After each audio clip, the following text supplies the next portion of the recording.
নমরুদ ইব্রাহিমকে ডাক দিল, ইব্রাহিম এদিকে আসো, তুমি যে আমারে তোমার সাথে যে আগুন দিয়া পোড়াইতে পারলাম না, তোমার সাথে নাকি তোমার আল্লাহ আছে, তাইলে এক কাজ করি, তুমি তো আমার কাছে মাত্র মামুলি একজন মানুষ, তা তোমার খোদার সাথে আমি যুদ্ধ করতে চাই। আচ্ছা পারবে? জোরে কোন পারবো নি? ইব্রাহিম আলাইহিস সালাতু ওয়াস সালাম মুস্কি আসি দেখো, আমার খোদারে আপনি ভাইলে তো করবেন, তোমার খোদারে কোথায় দেখো? আসমানে থাকে। জোরে কোন সুবহান। আল্লাহর আরশ কোথায়? সপ্তম আকাশের উপরে। তোমার খোদার সাথে যুদ্ধ করবে, যাও। কোন দিন করা যাক? আপনি যেই দিন পারেন। কোথায় করবে? আপনি যেই জায়গায় পারেন করেন। যাও, আগামী মাসের ৯ তারিখ শুক্রবারে শুরু হইব, সকাল 10টা থেকে তোমার খোদার সাথে আমার লড়াই হবে, তোমার খোদারে জানাই দিও। ইব্রাহিম আলাইহিস সালাতু ওয়াস সালাম বলে, আপনি যে যুদ্ধ করবেন এটা আমার আল্লাহ আগেই জানে। আর ওজরে কর না সুবহান। আসমান জমিনের খবর কে জানে? আরো জোরে কোন কে জানে? ইন্নাল্লাহ কুল্লা ইয়ালাম মান ফিস সামাওয়াতি ওয়াল আরদিল গায়বা ইল্লাল্লাহ। আল্লাহ জানাই দিলেন, পয়গম্বর দুনিয়ার মানুষকে জানাই দেন, অদৃশ্যের আসমান জমিনের অদৃশ্যের খবর একমাত্র আমি আল্লাহই জানি। আপনি কি করবেন না করবেন, আপনি দুনিয়াতে আসার পরে কি করবেন আল্লাহ আগেই জানে। ঠিক কিনা জোরে কোন? ইব্রাহিম আলাইহিস সালাতু ওয়াস সালাম বলে, 9 তারিখ ঠিক আছে, আমি রেডি, আল্লাহ জানা গেছে, আপনি প্রস্তুতি নেন। 1 মাস আগে থেকে যত কমান্ডো বাহিনী, যত ডিফেন্সি যারা আছে, স্পেশাল ফোর্স যারা আছে, সবাইকে প্রশিক্ষণ দিয়া মাঠ 1 মাস আগে পরিদর্শন করে কোন জায়গায় কারে রাখবে, রাইখা ইব্রাহিমের আল্লাহর বিরুদ্ধে যুদ্ধ করবে। নাউজুবিল্লাহ কর না। মিনজানি বুঝেননি, যেটাকে বর্তমানে কামান বলা হয়, রকেট লঞ্চার, যেটাকে যেখান থেকে আবিষ্কার হয়েছে, এই মিনজানিক বানাইছে, যা যা অত্যাধুনিক যন্ত্র সব বানাইয়া 1 মাস আগেই মাঠে আছে প্রস্তুতি, কোন দিক থেকে হামলা করবে। যেই দিন যুদ্ধ শুরু হবে, ইব্রাহিম আলাইহিস সালাতু ওয়াস সালাম পাহাড়ের চূড়ে দাঁড়াইয়া আল্লাহর ডাকতে, আল্লাহ তুমি জানো ইব্রাহিমের খোদার বিরুদ্ধে নমরুদ যুদ্ধ করতে যে এর কিভাবে মেহমানদারি করবা, তুমি ভালো জানো। সুবহানাল্লাহ। আসতে না ধরে ইব্রাহিম আলাইহিস সালাতু ওয়াস সালাম বলে, আমি যুদ্ধ দেখার জন্য গেছি যে নমরুদের সাথে কেমন মেহমানদারি আল্লাহর পক্ষ থেকে আসে, এটা দেখার জন্য পাহাড়ে দাঁড়াইছে। জোরে কর সুবহান।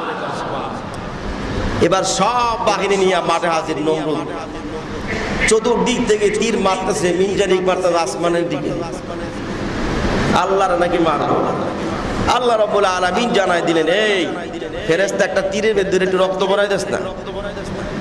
তো নমরুদ যে তীরটারে মারছে, ওই তীর আবার ফিরা তার সামনে এসে রক্তর সাথে পড়ছে। এবার হাতের মধ্যে আর যুদ্ধ লাগবে না, এই দেখ ইব্রাহিমের খোদার বুকের মধ্যে মনে লাগছে। নাউজুবিল্লাহ। আসতে না জোরে। আচ্ছা আপনারাই বলেন, এই তীর কত দূর দূরে যাবে? 1 কিলোমিটার যাবে? কথা কয় না। 1 কিলোমিটার যাবে? বর্তমানে যে অত্যাধুনিক যে যন্ত্র বেরিয়েছে, রকেট লঞ্চার, যেটাকে বলা হয়, যেটা মারে এক দেশ থেকে আরেক দেশে, না হলে 25,000 কিলোমিটার, না হলে সর্বোচ্চ 1 লক্ষ কিলোমিটার হবে। এর বেশি তো আর হওয়া সম্ভব? যেটা সম্ভব। কিন্তু দুনিয়ার জমি থেকে আসমান পর্যন্ত দূরত্ব 500 বছরের রাস্তা। কত? আপনি যদি যেতে যান 500 বছর লাগবে। এই যে নবী সাল্লাল্লাহু আলাইহি ওয়াসাল্লাম এই আসমান থেকে এক আসমান থেকে যাইতে যাইতে তার 27 বছর লাগছে। জোরে কর সুবহান। মানে এমন জিনিস দিয়ে গেছে যে জিনিসের গতি প্রতি সেকেন্ডে দৃষ্টিসীমা পর্যন্ত, মানে তার দৃষ্টি যতটুকু যায় 1 লাখ দিয়ে অতটুকু যেতে পারে। তারপরেও যাইতে আইতে সময় লাগে কত বছর? 27 বছর। জোরে কর কয় বছর? আর নমরুদ তীর দিয়ে আল্লাহরে মেরে দিল। নাউজুবিল্লাহ। আসতে না ধরে। তো আল্লাহ রাব্বুল আলামিন ডাক দিলেন, ইয়া আইয়ুহাল হাসারাদু সিদারা, কই আমার সুলদারগুলা, কই আমার ডিফেন্সিগুলা, কে আসো নমরুদের সাথে যুদ্ধ করবা? সবাই দাঁড়ায় গেছে। আল্লাহ খালি কোন, খালি আপনি বলেন ধর, আমরা ধরতে দেরি করবো না। সুবহানাল্লাহ। আল্লাহকে গিল্লা তোদের লাগতো না, আমি সবচেয়ে ছোট প্রাণী চাই। কই মশার দলকে, মশাকে আল্লাহ খালি একবার খালি কোন, আপনি আমার খালি নির্দেশ দেন, আমরা রেডি হেরে ধরার লিগে। সুবহানাল্লাহ। কারণ দুনিয়ার মধ্যে সবচেয়ে সাহসী প্রাণী হলো মশা। ঠিক কিনা ধরে কন? মানুষকে সব প্রাণী ধরায়, কিন্তু মানুষ মশার ধরে, মানুষ মশার ভিতরে বালায়। ঠিক কিনা ধরে কন? আপনি যান বঙ্গভবনে যাবেন, প্রধানমন্ত্রী কার্যালয়ে যাবেন, দেখবেন সোলজাররা, কমান্ডো বাহিনীরা অস্ত্র তাক করে দেয়, খালি নির্দেশ দিবার শুট করতে দেরি নাই, ঠিক কিনা? তাদেরকে সেলুট দেয়, কথা কোন দেয়, খালি ডরে মনে করে আল্লাহ না কথা যদি আরে কামড় দেয় না আমার গুলি করে মেরে লইব। মশাই কি তারে ডরায়? জোরে কোন ভয় পায়? প্রধানমন্ত্রীদের মনে কামড় দেয় না, কথা বলে দেয়। আপনারা দেখছেন মশাদার সামনে দাঁড়িয়ে ধরবে, ঠিক কিনা? ধরে এখন প্রধানমন্ত্রী বুঝি না, আর প্রেসিডেন্ট বুঝি না, আর কলিমুদ্দি আর সলিমুদ্দি বুঝি না, সবাই ধরবে, ঠিক কিনা? ধরে এখন মশা যদি চিন্তা করে আজকে যদি প্রধানমন্ত্রী কামড় দেয় আমার খারাপ ফাঁসি দিয়ে নেব, এই ভয়ে কি মশা কামড় বন্ধ করে যায়? জোরে কোন দেয়? মশা দুনিয়ার মানুষ, সব মানুষ মানুষের ভয়ে সব প্রাণী বাড়ায়, আর মশার দ্বারে মানুষ মশারের ভিতরে বাড়ায়। ঢাকা দক্ষিণ সিটি কর্পোরেশনের মেয়র সব পদক্ষেপ তার শেষ, মশা নিধনের জন্য যত প্রতিক্রিয়া আছে সব প্রতিক্রিয়া ব্যবহার করছে, যত যা দরকার সব দিয়েছে, কিন্তু মশা নিধনের মতো তার ক্ষমতা নাই। শেষ পর্যন্ত সব এলাকার নেতারা মিলা মশারি লইয়া রাজপথে মিছিল করছে, মশা খেদানোর থেকে মোথার থেকে বাঁচতে হইলে মশারি লাগবে, এর বিকল্প নাই। কারণ আপনি যত কয়েল জ্বালান, যা কিছুই জ্বালান, মশাকে আল্লাহ এমন একটা জ্ঞান দিয়েছেন, কয়েল জ্বালাইবেন দেখবেন আর উপরে নাই, মাটির মধ্যে বসে গেছে, ঠিক কিনা? ধরে এখন এটা কি এর পাওয়ারে রয়েছে? মশাকে আল্লাহ জানাই দিলেন দুনিয়ার সব কিছুতে বেজাল করতে পারে, মাটির মধ্যে বেজাল করার ক্ষমতা কারো নাই। সুবহানাল্লাহ। আসতে না ধরে যে কাঁদানে গ্যাস ছড়ে রাস্তার মধ্যে, মিটিং মিছিল করলে সরকারি লোকেরা কাঁদানে গ্যাস ছাড়ে, টিয়ার সেল ছাড়ে, আপনি যখন কি করবেন জানেন যে কোনো উপায় না থাকলে জমিনে লুটে পড়বেন, জমিনের আঘাত পর্যন্ত কোনো বিষাক্ত গ্যাস তো দূরে থাক, কোনো বিষাক্ত জিনিস জমির আঘাত করতে পারে না। সুবহানাল্লাহ। এই ফয়সালা কে তাদের এই মাস্টার প্ল্যান শিখাইছে কি? জোরে কোন কে শিখাইলেন? এবার ফেরাউনকে ধ্বংস, নমরুদকে ধ্বংস করার জন্য আল্লাহ বলেন যে তোর এই দরকার, যা একটা ইতিহাস হয়ে যাক, দুনিয়ার মানুষ জানুক সবচাইতে ছোট প্রাণী দিয়া নমরুদকে ধ্বংস করে দিয়েছি, যা তোরা ধর তাকে, যে ধর কইছে, আর তারা ধরার পালাইতে সুযোগ নাই, যে যেদিকে আছে ওই দিকে মশাগারে ধরতে হাইছে। জোরে কোন সুবহানাল্লাহ। আর ফের নমরুদ মিয়াদের ডান দিকে যারা হেরাও ফিরাতে খারাপ খালি পড়তেছে, পিছনে ডানে বামে সামনে যে দিক দিয়ে খালি খালি পরে দপার দপ খালি শূন্যগুলো পুরা দাফায় মরে যাইতেছে। হ্যাঁ, জান বাঁচানোর লেগে দিছে দৌড়, গোড়ালে যে দৌড় দিছে। মশাদের ভিতরে একটা মশা ছিল, যখন বেরিয়ে আইতে আসতেছিল তখন মশার সাথে ধাক্কা লেগে আরেক মশার পাওয়া একটা হয়ে বেড়ে গেছে। এই বাঙ্গা পাওয়ালা মশাটাকে আমি এই বীরের মধ্যে গিয়ে আমি আর কি করব, আমি এই ফাঁক দুই পাহাড়ের মাঝখানে দাঁড়ায় থাকি, এন্দাজে এটা ফলাইবো, সেইটারে আমি দৌড়বো। সুবহানাল্লাহ কন্যা।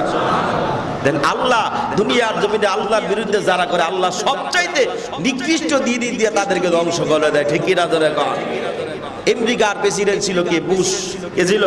George W Bush. শেষ পর্যন্ত ইরাককে তছনছ করে যাওয়ার পরে যখন ইরাকে আবার আসছিল, একটা সাধারণত সাংবাদিকের পায়ের জুতা পিটানোর মাধ্যমে ইরাক থেকে বিদায় হয়েছে, জানেননি আপনারা?